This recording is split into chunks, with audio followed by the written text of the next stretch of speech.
ओवैसी क्या कह रहे हैं, एक बार वो भी सुना देते हैं, फिर आ रही हूं मैं आपके पास हर्षवर्धन जी, विजय जी। बाबा आ गए महाराष्ट्र में, बाबा आकर बोलना शुरू कर दिए, बटेंगे तो कटेंगे,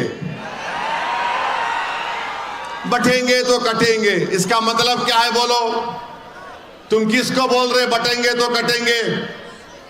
मैं बीजेपी को, अमित शाह को, आरएसएस को, मोहन भागवत को और ये मुख्यमंत्री उत्तर प्रदेश को जो आजकल एक टूरिस्ट के तौर पर पूरे महाराष्ट्र में फिर रहे हैं, तुम बटेंगे तो कटेंगे बोल रहे ना? तो फिर आपको मैं बता रहा हूं, उत्तर प्रदेश में महारानी लक्ष्मीबाई मेडिकल कॉलेज झांसी में 10 बच्चों, जो मासूम बच्चे होते हैं पैदा होने के बाद, जिनको न्यू नेटल केयर बोलते हैं, उसमें रखा जाता है, 10 बच्चे जल के मर गए उसमें। 10 बच्चे झांसी में, झांसी लक्ष्मीबाई मेडिकल कॉलेज उत्तर प्रदेश में 10 बच्चे जल के मर गए। ये मुख्यमंत्री वहां पर नहीं गया। इन्हें क्यों डर सता रहा है विजय जी? उन्हें कोई डर नहीं है, बल्कि जितना भारतीय जनता पार्टी का ये नारा चलेगा बटेंगे तो कटेंगे, वो उनके लिए फायदेमंद ही है। वो अपने वोट को कंसोलिडेट करेंगे और इसलिए योगी जी की जितनी सभाएं होती हैं उसको कंपनसेट करते हैं ओवैसी जी। आपने देखा उनके भाषण के 1 मिनट की जो बाइट आपने लगाई है उसमें 10 बार उन्होंने इस बात का जिक्र किया है कि बटेंगे तो कटेंगे, क्योंकि ये उनको मदद कर रहा है, कंसोलिडेट करने में मदद कर रहा है। जैसे हम लोग चर्चा कर रहे थे कि एक स्लोगन होता था, एक ऐड था जिसमें कहा गया था कि डर के आगे जीत है ना? अभी हमारी राजनीति में डर से जीत है का रास्ता निकाला गया है। सही बात है, बिल्कुल सही। डर के आगे जीत नहीं है, आप डरिए और जिताइए, डर से जीत है। तो ये सारा फॉर्मूला, चाहे वो बटेंगे तो कटेंगे के नारे की बात कर रहे हो जो लोग, या जो उसके खिलाफ बोल रहे हैं, वो सब लोग आपको डराकर जीतना चाहते हैं।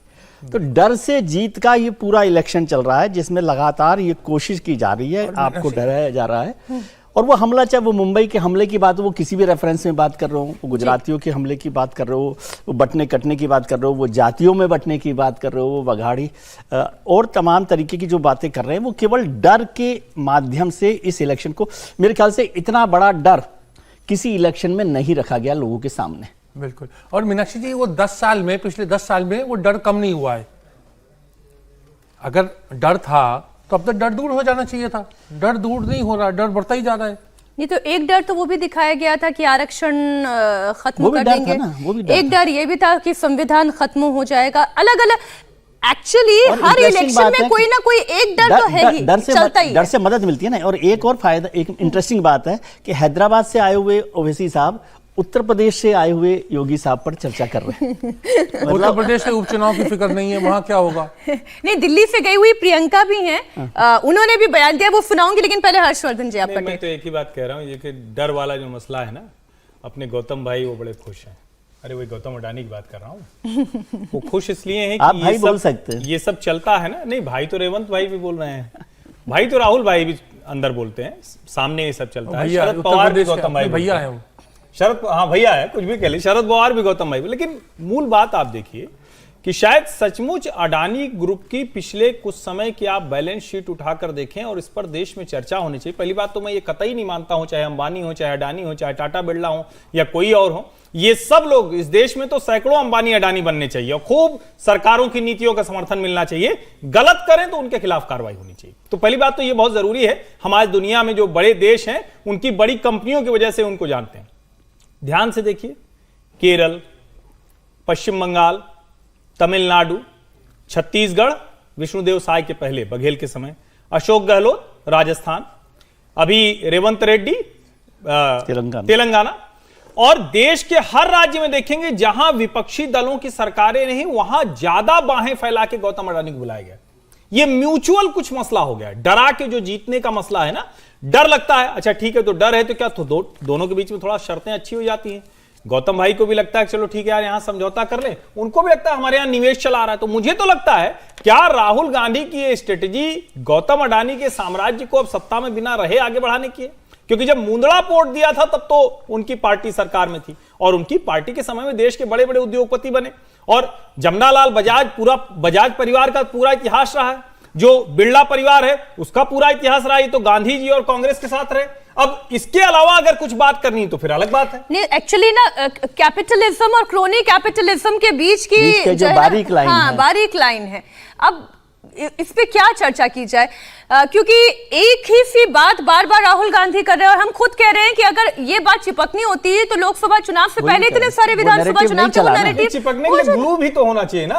आप वो केवल सेफ पर चिपक पाया है। कागज जो है बार बार चिपकाएगा तो कितनी देर चिपकेगा? हो सकता है कभी हवा तेज चल रही तो थोड़ी देर लगा रह जाए, लोगों को लगे नहीं चिपक गया, तो चिपक नहीं सकता है। और मैं फिर कह रहा हूं, इस देश में ये जो राहुल गांधी राजनीति कर रहे हैं बहुत स्तरहीन राजनीति। दुनिया के किसी हिस्से में जब किसी उद्योगपति पर आप हमला करते हैं तो करते क्यों हैं?